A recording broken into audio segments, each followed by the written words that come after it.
先说两句吧，开个局吧，这样大家就定个基调，好吧？是因为这个我呢跟我表弟呢开那个观海听涛的这个 YouTube 的这个叫啥？叫 vlog 啥样啊？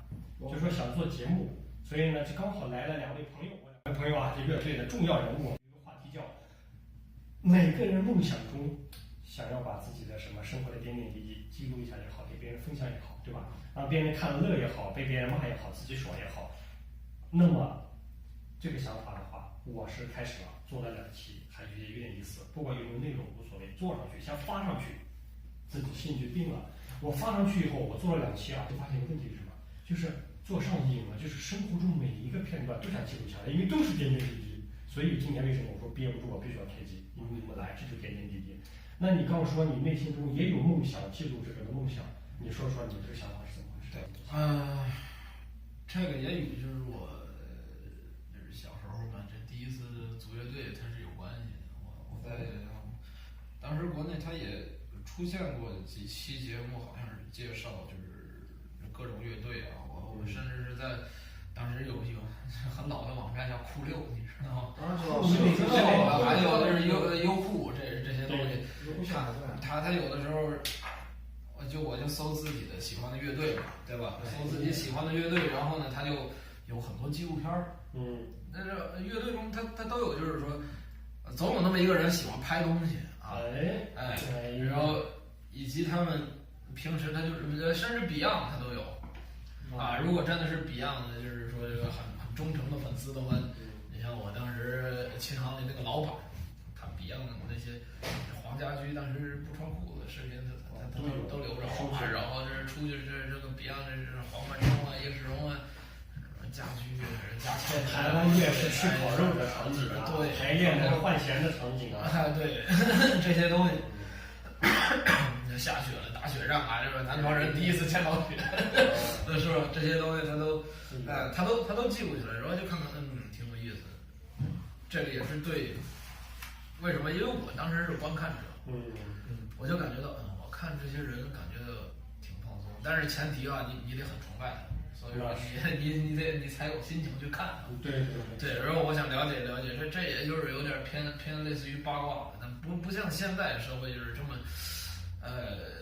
对明星这种啊，你家生几个孩子，你女儿怎么结婚，我们都得看一看，没有这么极端啊。对，就是稍微有那么一点，然后你看看，挺有意思。然后我们要是说也有乐队的话，你记录下来这种点点滴滴。就算以后每个人的路都不一样，你像你1月份就去多伦多，是吧？对，然后你这个去了的时候，今天群里发了，来的就来，是不是？再告诉发一个走的就走。对，就看一看，是吧？回过头来这5年后吧，要看一看，这个说不定5年后咱们都不在一块儿了啊。这个有的可能去了别的国家，有的人从事什么就是忙得很啊，对，然后就是留下这些东西看一看，是这个越是这种东西，随着时间这种它越是有色彩的。5年前我们在一块儿是这样，是吧？你可能从中拿来的是悲伤啊，你可能从那时候也笑柄啊什么的。对，这些反正点点滴滴啊，这就是点点滴滴啊，留下来，到时候看见你就好像那个照片一样。对，好多东西当时我觉得当时会记得一辈子，或者当时会记得它，结果没有照片，没有录像，真的不记得。真的，人就是说不要太自信于自己的脑子啊，其实脑子很容易健忘。对，没必要就是说完全是给别人看。对，给自己一个记录，就像日记一样。对，原来日记里写过说这一刻我永远不会忘记什么，结果我忘记发生啥事了。之前这一刻，今天这一刻我是不会忘记的啊，这个事我是不会忘记的。结果我靠，N 多年翻出来，啥事儿嘞？啥事儿？哇，这组乐队，你像如果就是说把这个怎么开始组乐队到组成，这所有的瞬间都录下来的话，你会感觉就是，当然只是关于就是乐队的形成啊，这种，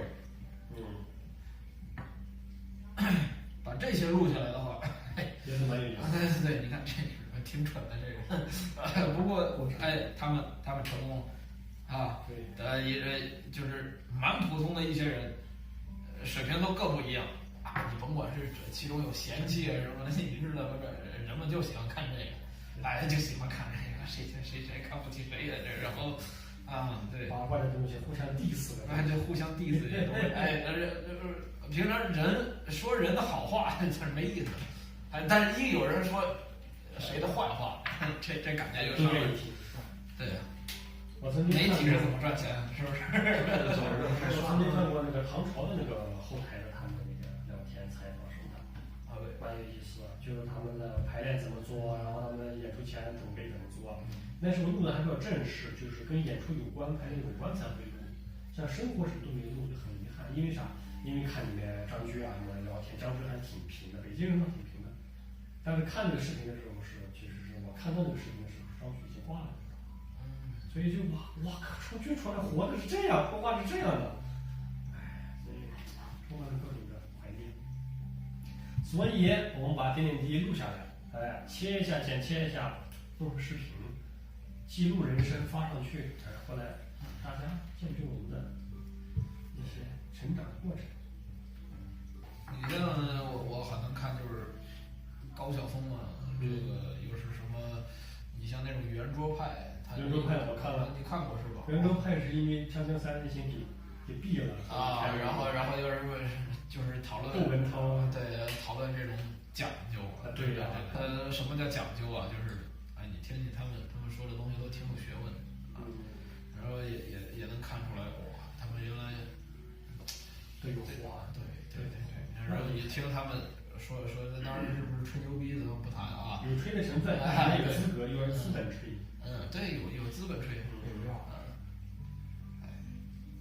就是也是记录，就是说讲话，对，就是记录讲话，对，最简单的那种就是我们可以参考，因为那种官方的节目啊，它一定是名为一定档次啊。对，然后 YouTube 的都有货，对 YouTube 的好处是啥？没有档次吧，就是高人烂人他都可以具体提高，因为我 YouTube 我每天看研究啊，里面有好的那些 YouTube 做的好的我就订阅一下，那些烂的我就略过不看。结果呢，我好多订阅的东西啊，我就发现我订阅的挺杂，聊天的有，玩音乐的有，玩摇滚的有，结果就是那种合集的都有，就是有点像那个烂大街的抖音那种东西了。我说这东西可不能订阅，好看一看得了，别再订阅了，俗之无比。但是那东西，给你看着轻松，有时候给你看着高兴，也行。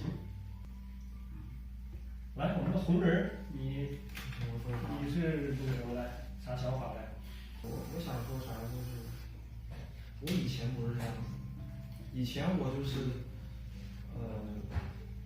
觉得干嘛我要拍那些照片，干嘛我要去录那些东西，知道吧？因为我那个时候我总觉得就是，人生如梭，如白驹过隙，干嘛录这东西？不，百年以后谁还是我以前是相反的那个想法，以前的我想法就是，我每逢首先我很不一样，我对过往的事情我脑子里面记得非常清楚。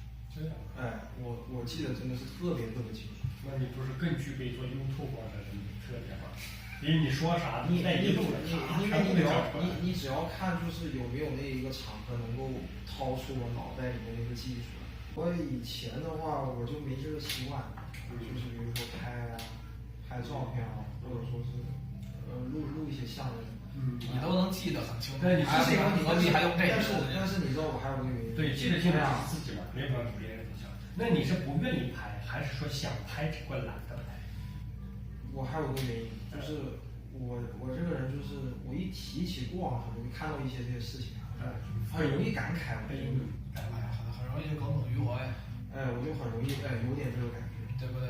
那你好多事情你没放下。对，你是放不下。就是这个时间这个东西，我真特别敏感这个问题。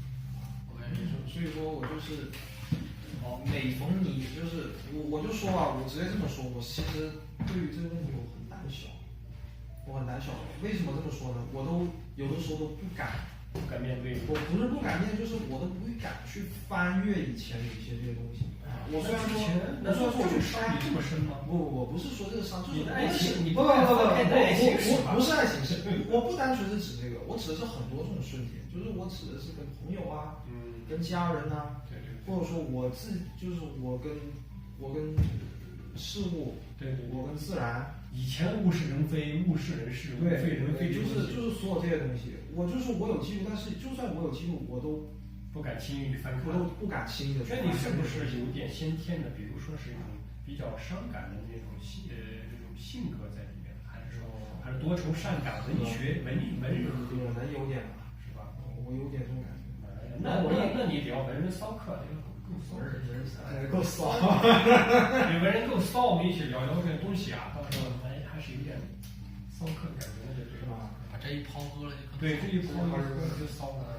我其实也不，你真要这么说，其实说我也不愿意这样子，但是这一些性格缺陷吧，性格特点啊，缺陷特点。真的，然后我一翻就说，哎呀，曾经当年，然后一翻就说，哎呀，你是不是觉得是意思就是把这个时间都流失了？不管以前遗憾的事还是好事，你看过了，时间都过了，再翻看都是回忆。我是一个非常怀旧的人，怀旧啊。你像我每一次回家啊，我会花很多的时间去我以前去过的地方，然后去看一看，我再去看一看，比如说我再去看看我以前去过幼儿园，我看到哎呦这个门还是不是这个样子，然后我看这个门还开不开着，然后我进去，我看哎呦这个我坐的溜滑梯以前还在，就是这些东西我都有瞬间我还记得，其实我也很累，就是看着有一种很多感慨，有的时候很伤感哈，但是有的时候我也就觉得这个我都是必须要去做的事情，每一次我回去。对，那你想想，如果你每一次回去，这个事必须得做，就算伤感，你也要经历，对不对？那你还不如再多一个程序，就把它记录下来，以拍照录像的形式。哎，时隔多年，我第3次又来到了我的小学。你这么记录，反正你是要面对的东西，你记录下来。段老师，你猜怎么着？我就还愿意让他就这样子留着这些遗憾，是吧？那你太遗憾了，我们这骚客太骚了，对，是吧？我记事儿那一刻开始，就是好像是怎么着，我能记住我小时候，我爸就是在睡觉的时候，他放 CD， 他忘了关了。然后我也不知道听了很多的摇滚乐，从此那它不是摇滚乐，当时是欧美金曲300首，它还是个循环播放的那个。但是我小，我也够不到那个东西，他太累了，他就睡了。我妈当时值夜班回不来，我就哇，当时我听了一晚上，做梦的时候也是就是想到哇，就是美洲可能是那个样，然后就是啊，然后就是什么印第安人啊，什么戴着个大长发呀，特别又好听，但是又伤感的一个音乐，就是与我在中国的很多情景联系起来，就是做了那么个奇怪的梦，我说，哎，这些你看我也是挺怀旧，是吧？但是想想这些能当个笑话来讲，它也是一直存在的，但是我不会每次回国都去想那个，我只不过就是说路过了啊，停下来看看，哟，这是没拆呢还，就在走，然后这也可能就是心里会可能会有那么一点儿，就是说伤感谈不到吧，就是哎呀，我之前应该做那件事儿，就是感慨对我就是还没到伤，你是有点伤感，你已经开始伤，他是感慨，你是伤感。那国内呢，它就是说你记忆留在那儿，有好的记忆也有不好的记忆。如果说那个好的记忆现在还是能在，还是那帮人找那些好的回忆，并不是说你回国去受罪，你知道吗？对，就是说你有那么一帮人啊，你年轻的时候是这样过来的，非常有意思啊，想再怀念，在那烧烤摊上再跟他们唱歌啊，去酒吧里再喝个烂醉啊什么的，这感觉非常好。就是我这次回来又有所收获，虽然干的都是一些以前他妈的就是一直干的事儿干的这些事情，能回去还能高兴的有回忆，这是很幸福的一件事。对，这就是说你这一辈子你有一个就是归属感。我每次回去，哎呀，都能去那个地方，他们没把我忘了，然后毕竟是我把我所有的青春我都留在那里了，我回去就是再找青春。我先预定你这个下一期我们的节目是这个平克·弗洛伊德的这个。那么行，你想聊平克·弗洛伊德，那咱们就下一期聊这个可以吧？那是这样的，平克·弗洛伊德的话题呢，我们分1集、分3集、分8集，在你的爱好，在我们的兴趣都可以。我们这里还有个 YouTube 啊。对，但是你刚刚说的另一个话题，先把这个报一下，我要再录这一段。什么？就说你还有一个话题是什么？关于5年前还是？不是5年前，我没有说5年前。你刚不是刚在这我说我说想了5天啊？想了5天一个啥问题？你说一下，你先。其实这个问题很久以前就有了，到底究竟什么是摇滚？哦这个问题，哇，这个话题到底什么是摇滚？什么是摇滚？哇，这个话题，撞不到现在还没明白。对啊哎，别，你明不明白？我有我的看法。能有对吧？虽然是这样的，你用5天考虑这个问题，那你考虑不是说我用5天，是我这就是说5天在想这个事儿，对，但是这个问题太复杂了。那那就这样，我们下一这个问题期就相当于在我很久以前就有人在跟我问我，到底是你先有鸡还是先有蛋的问题，就是啊，当然了，你好像在什么时候我跟你说过是先你有，我已经研究出来了这个题的答案了。那你就是这个方面，在这个问题上你是我的老师。那不一定，是因为什么？可能我是个敲门砖，或者是抛砖引你个玉，因为你在聊摇滚界的蛋和鸡的问题，我聊的还就是生物界的蛋和鸡的问题。因为生物我研究了，最后发现蛋和鸡出来的肯定先是鸡啊，不是蛋，先出鸡后出的蛋。我只是引用这个例子，就是有一些问题他很早就已经被提出来了，但是他就是一直想不明白，或者说是他可以一直想明白，但是也没想明白。那你最近是就是说阶段性的把这个什么是摇滚这个话题有想清楚是吧？阶段性的。我不知道啊。就是说，我们如果做节目，可以抛出这个观点或者抛出你的论点，你也觉得是比较成熟的一个想法，是吧？不算很成熟吧，我觉得。但是你觉得可以抛了，至少是。但是你可以聊，可以抛嘛。哦，明白。那行，那就下一期我们再预约一下。那个就什么是摇滚这个最大的话题？那个就不是下期了，那个就已经是不知道是下一期什么时候了。